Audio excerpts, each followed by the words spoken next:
افغانستان یو زراعتي هیواد دی چې ډیری خلک یې په زراعت بوخت دي. دا هیواد د کښت لپاره مناسبه خاوره لري، خو په ډیرو سیمو کې یې کرنیزې چارې په سنتي یا ساده ډول ترسره کیږي، چې په دې توګه د بزګرانو کارونه زیات دي او ګټه یې کمه. په داسې ستونزمن حالت کې یو افغان بزګر په دې توانېدلی چې داسې یو ماشین جوړ کړي چې د غلو د پاکولو چارې ترسره کوي.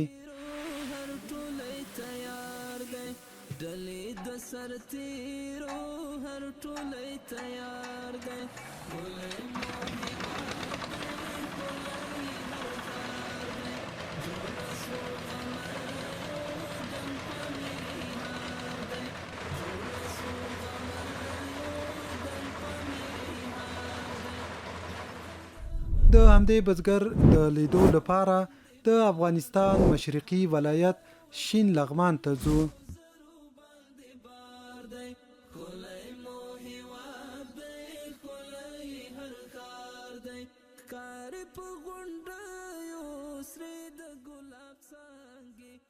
لغمان چې د مشرقي ولایتونو د زراعتي محصولاتو د کندو په نوم یادېږي، دا ولایت حاصلخیزه خاوره لري.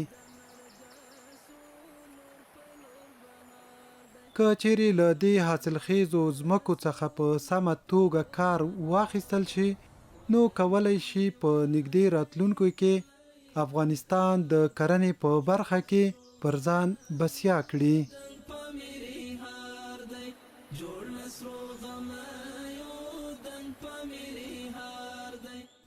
نوم یې محمد قاسم دی.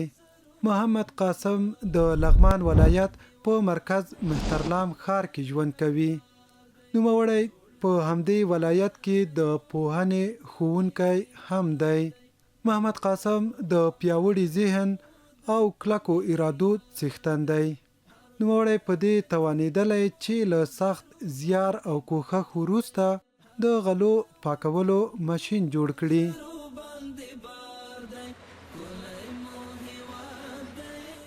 دا چې دا کنه موږ شولې لپاره آماده کړی چې دا شولې پاک کړي.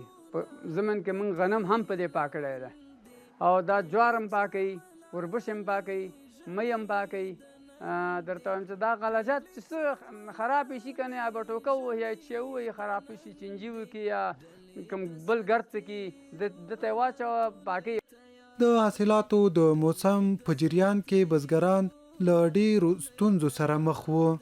د دې ستونزو په لیدو سره محمد قاسم د داسې ماشین د جوړولو فکر وکړ چې د بزګرانو ستونزې تر ډېره بریده حل کړي.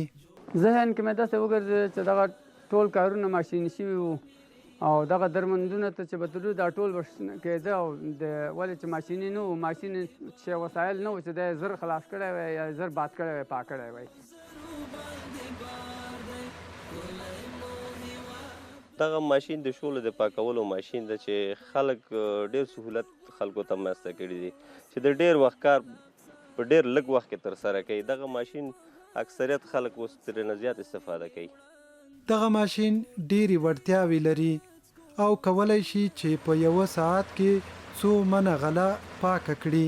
شالي پاک ده د شولې پاکوي که نه. پخوا به مونږ چې وو د په حساب شولې غوبل کړلې، نو ګانې به هم چې دا وڅنډله راټولې به هم کړې، نو 3 ورځې 4 ورځې به باد باران به هم پکې راغی، هغه به شو، نو دا شولې به بادولو کې ډېر وخت نیو که نه، کله شمالي کله نه.